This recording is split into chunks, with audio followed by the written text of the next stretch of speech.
ஒரு விஷயத்த மறக்காதீங்க. என்னை பற்றி எனக்கு தெரிஞ்சா போதும் அப்படிங்கிறது ஒரு வகை லைஃப். என்னை பற்றி யாருமே தப்பாக பேசக்கூடாது அப்படின்னு நினைக்கிறது இன்னொரு வகை லைஃப். ஆனால் இதில் என்ன பிரச்சனை தெரியுமா? இந்த 2 லைஃப்க்குமே மூல ஆதாரமாக உங்களை பற்றி நீங்கள் என்ன நினைக்கிறீங்கிறது தான் முக்கியம். யார் உங்களை என்ன வேணால் சொல்லிட்டு போட்டோம், அதை கண்டுக்காமல் இருக்கிறது நம்மளோட திறமைன்னு வச்சுக்கலாம். ஆனால் எவ்வளோ தூரம் இன்றைக்கி ஒரு நாள் அது நமக்கு கஷ்டத்தையோ இல்லை கோபத்தையோ கண்டிப்பாக கொடுக்கும். ஒரு விஷயத்த மட்டும் மறக்காதீங்க. நீங்கள் யார் அப்படிங்கிறத நீங்கள் மட்டும்தான் சொல்ல முடியும். ஸோ யார் என்ன சொன்னாலும் அது நான் தான் நீங்கள் நம்பாத வரைக்கும் அது உண்மை இல்லை. கரெக்டு தானே? அப்போது நீங்கள் யாருன்னு நீங்கள் தான் சொல்லணும். அதுக்காக தப்பான ஒருத்தவங்களை அக்யூஸ் பண்ணுறான் அப்படின்னா அவன்கிட்ட நான் நல்லவன் நிரூபிக்க முயற்சி பண்ணிங்கன்னா நீங்கள் தான் மகா முட்டாள். ஏன்னா அவனுக்கு தேவை நீங்கள் நல்லவங்கிற பட்டம் இல்லை, நீங்கள் முட்டாளாக நிற்கிற அந்த ஒரு தருணம் மட்டும்தான்.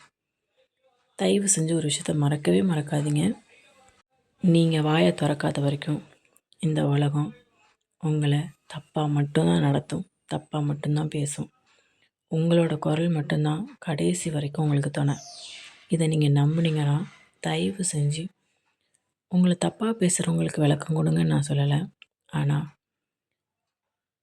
இந்த இடத்துல இவங்க என்னை மதிக்கணும் அப்படின்னு நீங்கள் ஒரு குறிப்பிட்ட ஆள் உங்கள் வீட்டாளுங்களே நினச்சி வச்சுருப்பீங்கள்ல, அவங்களுக்கு நீங்கள் யாருன்னு நீங்கள் உண்மையிலும் இந்த தப்பை பண்ணிங்களா இல்லையான்னு எக்ஸ்பிளைன் பண்ணி புரிய வைக்க வேண்டியது உங்களோட பொறுப்பு. நீங்கள் அமைதியாகவே இருந்தீங்கன்னு வச்சுக்கோங்களேன், உங்களை தப்பாக பேசுகிற வாய் இன்னும் அதிகமாக பேசி பேசி பேசி இந்த உலகத்தை நீங்கள் கெட்டவன்னு நம்ப வச்சிரும். அப்படி நம்ப வைக்க நம்ம ஏங்க வாய்ப்பு கொடுக்கணும்?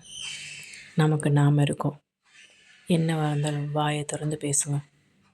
அதுக்கப்புறமும் உங்களை கெட்டவன்னு சொல்கிறாங்கன்னா சொல்லிட்டு போட்டோம். ஆனால் கிடைச்ச ஒரு வாய்ப்பை கூட நம்ம பயன்படுத்தாமல் அந்த பட்டத்தை முழுசாக நம்ம வாங்கிட்டோம்னு நினைக்கிறத விட இது பெட்டர் தானே? ட்ரை பண்ணி பாருங்கள். அண்ட் இந்த வீடியோ உங்களுக்கு பிடிச்சிருந்துச்சுன்னா லைக் அண்ட் சப்ஸ்கிரைப் பண்ண மறந்துடாதீங்க. உங்கள் எல்லாரோட சப்போர்ட்டும் எனக்கு ரொம்ப ரொம்ப முக்கியம். தேங்க்யூ.